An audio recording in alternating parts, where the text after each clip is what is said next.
በስመ አብ በወልድ በመንፈስ ቅዱስ በአሐዱ አምላክ አሜን። ውዳሴ ማርያም ናይ ዓርቢ በዓርቢ ዕለት ዝንበብ ዝጽለና እመቤትና ድንግል ማርያም ወላዲተ አምላክ ምስጋና ኦ ማርያም ድንግል ወላዲተ አምላክ ንስኺ ካብ አንስቲ ብርክቲ ኢኺ ፍረ ከርስኹም ብሩኽ እዩ። ብዘይገለ ርክሰት ናይ ፀሓይ ጽድቂ ጎይታ ካባኺ ተወሊዱና በሪቑና እዩ። ንሱ ፈጢሩና ስለ ዝኾነ ከዓ ኣብ ትሕቲ ክንፈ ረድኤቱ ኣቕሪብና እዩ እሞ ኦ ቅድስቲ ለምንና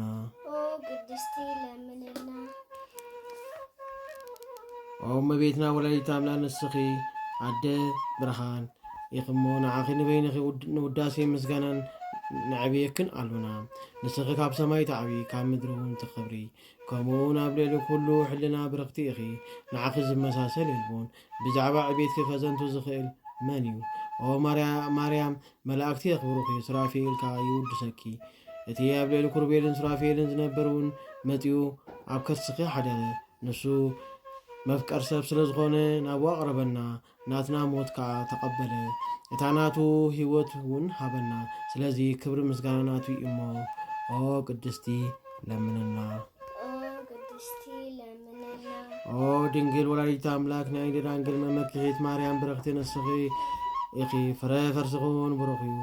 እቲ ቅድሚ ዓለም ዝነበረ ካባኺ ተወለደ፣ ዘመኑ ዘይቅየር ካብ ከርስኺ ወፅእ፣ ስጋ ተዋሃደ፣ ቅዱስ መንፈሱ ከዓ ሃበና፣ ብብዝሒ ርህራሄኡ ድማ ምስኡ ማዕረ ገበረና። ንስኺ ካብተን ብዙሕ ክብርን ጸጋን ዝተዋሃበን ብዙሓት ኣንስቲ ትበልፂ ኦ ማርያም ወላዲተ አምላክ መንፈሳዊት ሃገር ልዑል እግዚአብሔር ኣብ ልዕሊኣ ዝሓደረ እቲ ኣብ ልዕሊ ኩርቤልን ሱራፌልን ዝቕመጥ ጎይታ ብግናዕ ዳውኪ ሓቆፍኪዮ።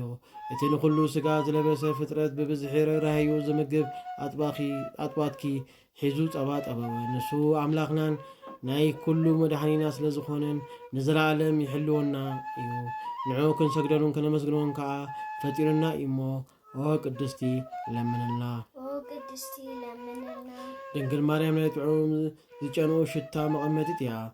ዓይኒ ማይ ህይወት ካብኣ ፈልፈለ፣ ፍረ ከርሳ እውን ንኩሉ ዓለም ኣድሓነ። ካባና ከዓ መርገም ኣጥፋኣና። ብመስቀሉን ብቅዱስ ትንሳኤውን ኣብ ማእኸልና ሰላም ገበረ። ንሰብ ድማ ዳግማይ ናብ ገነት የእትይዎ እሞ ኦ ቅድስቲ ለምንና። ድንግል ማርያም ወላዲተ አምላክ ንጽሕትን እምንትን ንደቂ ሰባት ምሕረት እትልምኒ ሓጢኣትና ክስረየና ናብ ክርስቶስ ወድኺ ለምንና። ኦ ቅድስቲ ለምንና።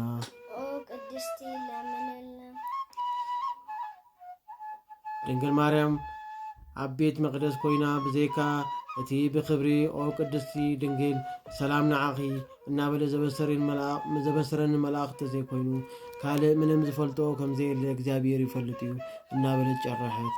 ዘይፅወር ፀይርኪ ዘይከኣል ከኣልኪ ክሽከሞ ዝኽእል እውን ምንም የልቦን። ኦ ምልዕተ ጸጋ ንስኺ ንቓል ኣብ ምሕደሪ ስለ ዝኾንኪ ብኩሉ ክብሪ ውዳሴኺ ይበዝሕ። ንምእመናን ህዝበ ክርስቲያን ትእክቦም ስፍሕቲ ማጋረጃ ንስኺ ኢኺ። ንስኺ ብንስሉስ ማህያዊ ስግደት ከም ዝግባእ ተስተምህረን እታ ሙሴ ዝረኣያ ዓንዲ ሓዊ ዝጦርኪ ንስኺ ኢኺ።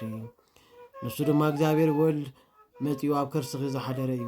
እቲ ሰማይን ምድርን ዝፈጠረ ታቦት ምሕደሪ ኮንኪ።